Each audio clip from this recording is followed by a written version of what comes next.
Back Shravan గారు మనం చూసాం. ఏదైతే ఇప్పటికే 3 సంవత్సరాలు అవుతుంది, చిరంజీవి గారు కూడా చెప్పారు, అంటే 3 నెలలు అవుతుంది. 3 నెలలకు ఇప్పుడు ఆ రాష్ట్రం నుంచి వెళ్ళి కేంద్రం పోయినా కానీ వాళ్ళు తలుచుకుంటే ఎంతసేపు కానీ ఇమీడియట్లీ చేసి పంపించచ్చు. కానీ అక్కడ కేంద్రం వడ్డించేవాడు మనవాడైతే ఎప్పుడైనా ఏ బంతిలో కూర్చున్నా పెడతారు. కానీ వడ్డించేవాడు మనవాడు కాకుండా అయిపోతుంది. అంటే ఇక్కడ కాంగ్రెస్ ప్రభుత్వం ఉంది, అక్కడ బీజేపీ ప్రభుత్వం ఉంది. అందుకేనా ఈ చేసి పంపించలేంది? కేంద్ర బీజేపీ ప్రభుత్వం ఎందుకు కాలయాపన చేస్తుంది దీనిపైన 42% మీద? ఓ 2 నిమిషాలు నాకు అవకాశం ఇవ్వండి సార్, నేను చెప్తాను. ముఖ్యంగా మీరు గుర్తుపెట్టుకోవాలి, ఈ దేశ ప్రధాని ఒక బీసీ, ఓకేనా. ఈ దేశ రాష్ట్రపతిగా కూడా గిరిజనులకి, దళితులకి, మైనార్టీలకు కూడా అవకాశం ఇచ్చిన పార్టీ భారతీయ జనతా పార్టీ, కేంద్ర ప్రభుత్వము. ఒకటి, ఈ దేశంలో అత్యధిక శాతం మంత్రులను ఓబీసీలుగా పెట్టినటువంటి పార్టీ భారతీయ జనతా పార్టీ. ఈ దేశంలో అత్యధిక శాతం ముఖ్యమంత్రులను, రాష్ట్రాలకు ముఖ్యమంత్రులుగా బీసీలను పెట్టిన పార్టీ భారతీయ జనతా పార్టీ. ఈరోజు నేషనల్ బీసీ కమిషన్ కి చట్టబద్ధత కల్పించినటువంటి పార్టీ భారతీయ జనతా పార్టీ. ఈరోజు బీసీల కోసం పోరాడుతూ విశ్వకర్మ యోజన లాంటి అనేక స్కీమ్లను తీసుకొస్తూ వాళ్ళని అప్లిఫ్ట్ చేయడం కోసం పోరాటం చేస్తుంది కేంద్ర ప్రభుత్వము, నరేంద్ర మోడీ గారి సారథ్యంలో భారతీయ జనతా పార్టీ. మరి నాకు అంటే సారీ టు సే, తప్పుగా అనుకోకండి సార్ యాక్చువల్లీ, బట్ నాకు చిరంజీవి గారు అంతా చాలా సీనియర్ ఐఏఎస్ యాక్చువల్లీ. వారు అట్లన్నా కొంచెం నేను షాక్కి ఫీల్ అయ్యాను. ఎందుకంటే వాళ్ళు ఒక బ్యూరోక్రటిక్ సిస్టంలో ఉన్నారు. వాళ్ళ దగ్గర చాలా ఫైల్స్ వస్తాయి సార్. వాళ్ళు హెచ్ఎండిఏలో ఉన్నప్పుడు కానీ ఇంకో దగ్గర ఉన్నప్పుడు నేను కూడా 1-2 సార్లు ఫోన్ చేసిన, వేరే చిన్న చిన్న ప్రజా సమస్యలకు సంబంధించి. వారు నన్ను ఇప్పుడు గుర్తుపట్టకపోవచ్చు, డైరెక్ట్ కలవలేదు కాబట్టి. బట్ చాలా ఇష్యూ, ఇది కాంప్లెక్స్ ఇష్యూ, దీనికి టైం పడుతుంది, కానీ సంవత్సరాల తరబడి చెప్పినటువంటి సందర్భాలు ఉన్నాయి. ఇందాక వారు చెప్పినటువంటి కమిటీ కూడా 2005లో తీస్తే 2010లో నివేదిక ఇచ్చింది. మరి ఇంత విస్తారమైనటువంటి దేశంలో అనేక కులాలు, మతాలు, ఒక కూడికలు తీసివేతలతో కలిగినటువంటి ఒక యూనివర్సిటీ డైవర్సిటీలో ఉన్నటువంటి ఈ దేశంలో 2 నెలల సమయం పెద్ద సమయమా సార్? దీనిపైన చర్చ జరగాల వద్దా? దేశంలో కులకుశంగా చర్చ జరగాల్సిన అవసరం ఉందా లేదా?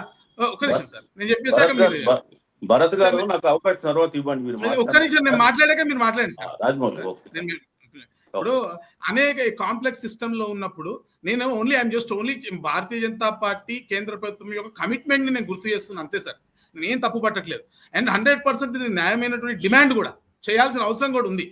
ఇన్ఫాక్ట్ దీనివల్ల సమస్య ఎక్కువ ఉన్నటువంటి పార్టీ కాంగ్రెస్ పార్టీ. ఎందుకంటే కాంగ్రెస్ పార్టీ దొరల పార్టీ, అక్కడ బడుగు బలహీన వర్గాలకు ప్రాతినిధ్యం ఎక్కువ లేనటువంటి పార్టీ కాంగ్రెస్ పార్టీ. కాబట్టి వాళ్ళకి సమస్య ఉంటుంది న్యాచురల్ గా.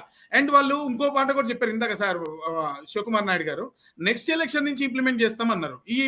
ఓకే, అట్లాంటప్పుడు నెక్స్ట్ ఎలక్షన్ నుంచి ఇంప్లిమెంట్ చేస్తామన్నప్పుడు అదేదో క్లియర్ గా చెప్పి పార్టీల వారిగా కట్టుబడి ఎలక్షన్ వాళ్ళు 42% ఏ పార్టీకి ఆ పార్టీ ఇచ్చి ఈ ఎలక్షన్స్ పెట్టడంలో వచ్చినటువంటి ఇబ్బంది ఏముంది? ఇందాక సార్ అన్నారు, ఒకవేళ 42% పార్టీల వారిగా ఇస్తే సాధ్యం కాదు, అవతల పార్టీ వాడు ఇవ్వకపోవచ్చు అని.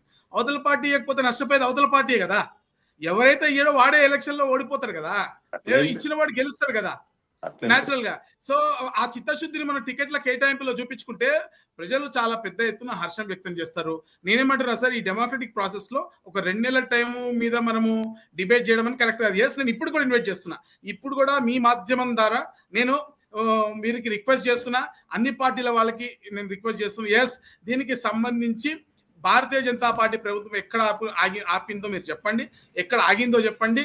నేను రేపొద్దున కిషన్ రెడ్డి గారి దగ్గర తీసుకెళ్ళి నేను స్వయంగా మీ వెంట వచ్చి తీసుకెళ్లి దీన్ని క్లియర్ చేసే బాధ్యత నాది.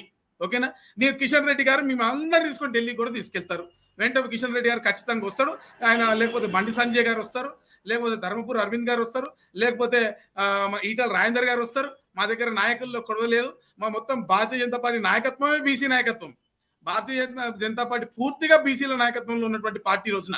అటువంటి భారతీయ జనతా పార్టీలో పూర్తి స్థాయిగా మేము సహకరించడానికి సిద్ధంగా ఉన్నాం. రేపొద్దున మీరు రండి, ఎల్లుండి మేము తీసుకెళ్లే బాధ్యత మాదే అని చెప్తున్నా. అంతే తప్ప ఈ సిస్టంలో ఇది డిబేట్ చేయకుండా, ఇది నిజంగా టైం కన్సెస్ ని అర్థం చేసుకోకుండా కేవలం బీజేపీ మీద వేసేసి మిగతా అంతా ఏం తప్పు లేదు, మిగతా అంత తూచని చెప్పడం. నిజంగా చెప్పండి, మనం సరే డిబేట్ కోసం ఏదో టైం పాస్ చెప్పొచ్చు అవతల వాళ్ళు, కానీ న్యాయంగా ఆలోచన చేద్దాం, గుండెల మీద మనం చేతులు వేసుకొని ఆలోచిద్దాం. నిజంగా అది ప్లాజిబుల్ స్టేట్మెంటా మీరు ఒకసారి ఆలోచించుకోవాల్సిన అవసరం ఉంది. ఎస్, మనందరం కూడా కమిటీ ఉండాలి. ఇది పార్టీలకు అతీతంగా మనందరం కూడా కమిటీ ముందుకెళ్లాల్సిన అవసరం ఉంది. మీరు అందరు రండి, రేపొద్దున నేనే తీసుకెళ్తా అంటున్నా. రాజమౌళి గారు సార్, ఒక నిమిషం నేను మాట్లాడాలి సార్, 1 minute. ఓకే సార్ మాట్లాడాలి. ఇప్పుడు వారు బీజేపీ గురించి బీసీల పట్ల వాళ్ళకున్న కమిట్మెంట్ గురించి చెప్పినారు, చాలా సంతోషం. నేను ఒకటే చెప్తున్నాను, కులగణన గురించి బీజేపీ ప్రభుత్వము సుప్రీంకోర్టులో 2022లో మేము కులగణన చేయము, అది సాధ్యం కాదని చెప్పినారు. కులగణన చేయాలని దేశంలో రాహుల్ గాంధీ గారే కాదు, బీసీ సంఘాలు అన్ని దేశవ్యాప్తంగా కూడా ధర్నాలు చేసినాయి, రకరకాల డిమాండ్ చేసినాయి. మరి ఏం జరిగిందని సడన్ గా మీరు కులగణన చేస్తామని చెప్పేసి మీరు యూటర్న్ తీసుకున్నారో నాకు అర్థం కాలేదు, సుప్రీంకోర్టులో అఫిడవిట్ వేసినాక కూడా. సో మరి మీ బీసీల పట్ల మీ చిత్తశుద్ధి అంటూ నాకు దానివల్ల అర్థమవుతుంది ఒకటి. రెండోది, కేంద్ర కేబినెట్ లో బీసీలు ఉన్నారు. కేంద్ర కేబినెట్ లో మీరు సహాయ మంత్రులు కాదు, యాక్చువల్ కేబినెట్ మినిస్టర్స్ కేంద్ర కేబినెట్ లో ఎంతమంది ఉన్నారు? 4 ఉన్నారు బీసీలు. నేను చెప్తున్నా, ఒకటి, మీరు దీనికి చట్టబద్ధత తీసుకొచ్చినారు, రాజ్యాంగబద్ధత చేస్తున్నాం, చాలా సంతోషం. బీసీ కమిషన్ కు దాంట్లో బీసీ కమిషన్ లో మెంబర్లను అపాయింట్ చేయలేదు ఇప్పటి వరకు, వాళ్ళ ప్రొసీడింగ్స్ జరపలేకపోతున్నాం. బీసీ కమిషన్ లో ఎందుకు చట్టబద్ధత ఇచ్చి ఏం లాభం, రాజ్యాంగ పద్ధతి ఇచ్చి ఏం లాభం?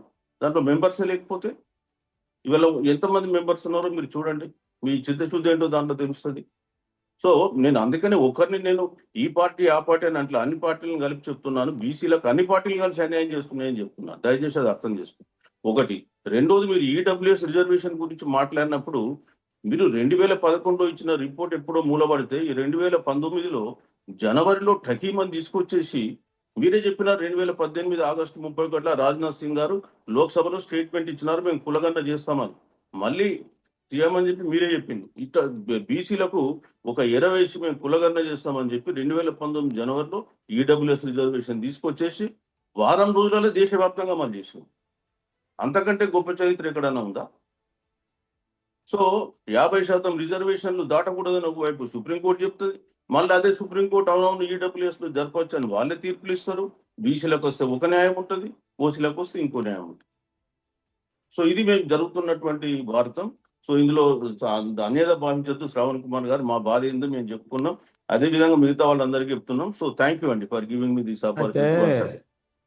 రాజమౌళి గారు, అరవింద్ గారు, డిమాండ్ మీద న్యాయమే రాజ్- అరవింద్ గారు, అరవింద్ గారు, సార్ అరవింద్ గారు